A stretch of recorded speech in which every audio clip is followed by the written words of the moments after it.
एक बार एक व्यक्ति अपने जीवन से बहुत दुखी था। उसके जीवन में कई समस्याएं थीं। वह अपने परिवार का सही तरीके से ध्यान नहीं रख पा रहा था और कई बार तो उसे जीवन नष्ट कर देने के ख्याल भी आने लगे थे। वह किसी उपाय की तलाश में था। इसी चिंता के साथ वह एक महात्मा के पास पहुंचा और उनसे कहा, मुझे जीवन में बहुत परेशानियों का सामना करना पड़ रहा है। मैं अपने परिवार की देखभाल भी सही ढंग से नहीं कर पा रहा हूं। मेरा बुरा वक्त चल रहा है। कृपया मुझे आसान उपाय बताएं जिससे मैं इस दुख से बाहर निकल सकूं। महात्मा ने उसे ध्यान से सुना और मुस्कुराते हुए बोले, मैं तुम्हें एक उपाय बताऊंगा, लेकिन पहले तुम्हें एक छोटा सा काम करना होगा।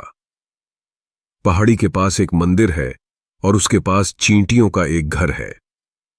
तुम्हें अगले 7 दिनों तक वहां जाना है और बिना किसी चींटी को मारे उनका घर हर दिन तोड़ देना है। वह व्यक्ति यह सुनकर चौंक गया और सोचने लगा कि यह किस तरह का काम है, लेकिन उसने महात्मा की बात मानी और अगले दिन पमुएडावियाई पर गया। वहां पहुंचकर उसने देखा कि चींटियां अपने घर में भोजन इकट्ठा कर रही थीं। उसका मन कमजोर हो गया, लेकिन महात्मा की बात को याद कर उसने उन चींटियों का घर तोड़ दिया। चींटियां इधर उधर भागने लगीं और वह दुखी मन से घर लौट आया। अगले दिन वह फिर से पहाड़ी पर गया और देखा कि चींटियों ने फिर से अपना घर बना लिया था। उसे यह देखकर आश्चर्य हुआ कि इतनी मेहनत के बावजूद उन्होंने फिर से घर बनाया है। उसने फिर से वह घर तो तोड़ दिया। वह लगातार यह करता रहा, लेकिन चींटियां हर बार नया घर बनाती रहीं। तीसरे दिन उसने देखा कि चींटियों ने कुछ दूरी पर नया घर बना लिया था। इस बार उसने गुस्से में आकर उनका घर तोड़ते वक्त कुछ चींटियों को कुचल दिया।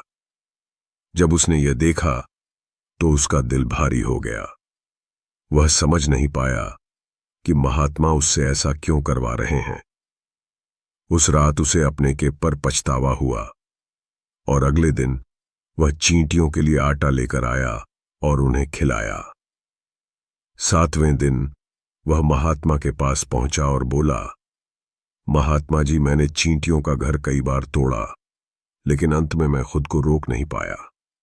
मैंने उनके प्रति दया महसूस की और उन्हें नुकसान पहुंचाना बंद कर दिया।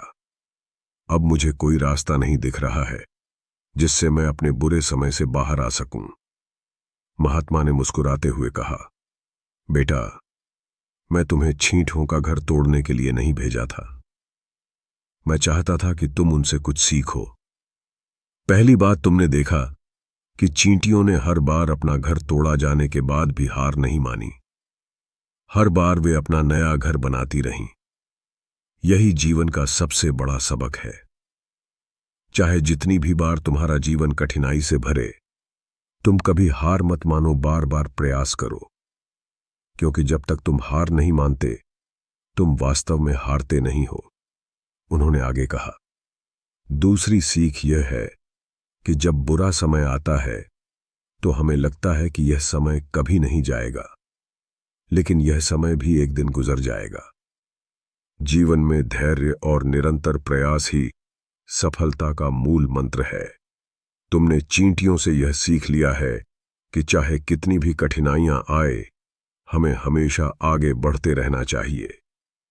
महात्मा की बातें सुनकर वह व्यक्ति समझ गया कि जीवन में कठिनाइयों का सामना करना ही सफलता का रास्ता है। उसने महात्मा से विदा ली और अपने जीवन को नए उत्साह और आत्मविश्वास के साथ जीने का संकल्प किया। अगर यह कहानी आपको प्रेरित करती है तो इस वीडियो को लाइक और शेयर करें। महात्मा, उपाय, ध्यान, मंदिर, चींटियां काम। चींटियां मेहनत, घर बनाना सोच। गुस्सा, कुचलना, पछतावा। सा, दया, आटा, नसीहत। महात्मा, सीखना, कठिनाई, प्रयास, सफलता। प्रेरणा, नया उत्साह, आत्मविश्वास। वीडियो लाइक, शेयर, प्रेरणा।